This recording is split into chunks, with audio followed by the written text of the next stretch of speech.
So for those of you that are new to LipSense, you need to learn how to apply it correctly, or else you're not going to be happy with the results.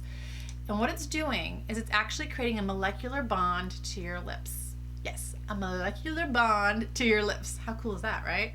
When you're applying your LipSense, you need to make sure your lips are taut the whole time you're applying it, and you need to have each layer dry before you start the next layer.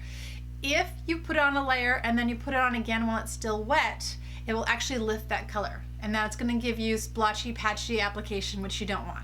So it doesn't take long to dry. It's like 30 seconds. I usually wait for the last coat about 60 seconds before I put on the glosses, just to make sure that it's not tacky and it's not going to lift. And once you get used to it, it's very easy. What I like to do is sometimes I will use it to outline my lips. I typically do that first, especially if it's a very dark color and I want to make sure that it's crisp and clean around my outlines. And then I'll go in through the waterline, and that would be one layer, and then I'll do that repeat. So I'm gonna start now with Violet. Now I always like to really clean off that wand. It's much better to put very light layers on, and some of them have a different formulation, so the thicker ones tend to be a little bit more difficult to work with. So if you don't put on thin layers, they can lift and get patchy throughout the day. So it's just good practice to kind of start off always thin, light layers.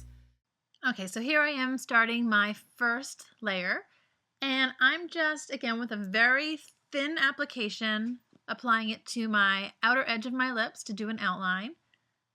And then once that's done, I'll go back in and fill in the areas that I missed. Now, make sure that before you apply the product, that you shake it. I know I didn't actually say that, but you probably saw me shaking it. It's really important you do that because that's what's going to activate the ingredient that actually bonds this to your lips. So make sure you give it a good shake before you start.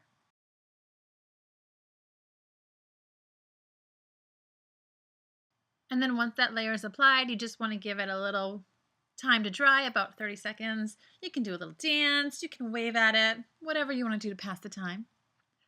And then I'm just doing the same exact step for my second layer, going through with the outline first and then filling that in after. Now, one of the questions I get a lot is, do you have to use 3 layers? And I would typically say yes, if you want it to last for a very long time.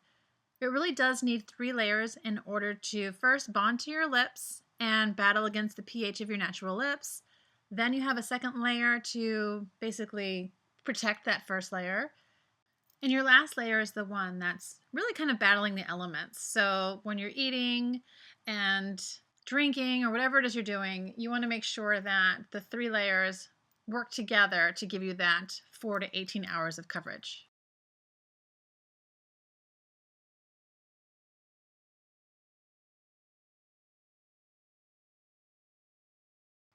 And now I'm applying Glossy Gloss. You want to make sure you're using one of LipSense's glosses because it will penetrate the color and keep your lips healthy. If you have been using LipSense, well, you know what I'm about to do. But if you're new, this is the magic, guys. This is the magic. Check it out. I can kiss my hand. Mwah! Nothing there. I can rub my fingers all around my lips. It's not smearing. But if you're drinking soda like I like to, you know how you always get that kind of that lip ring there? Well, check it out. Nothing.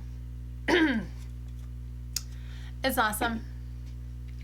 And it's long lasting. So anyway, I hope you enjoyed this video. Thank you guys so much. Have a great day. Bye. Mwah!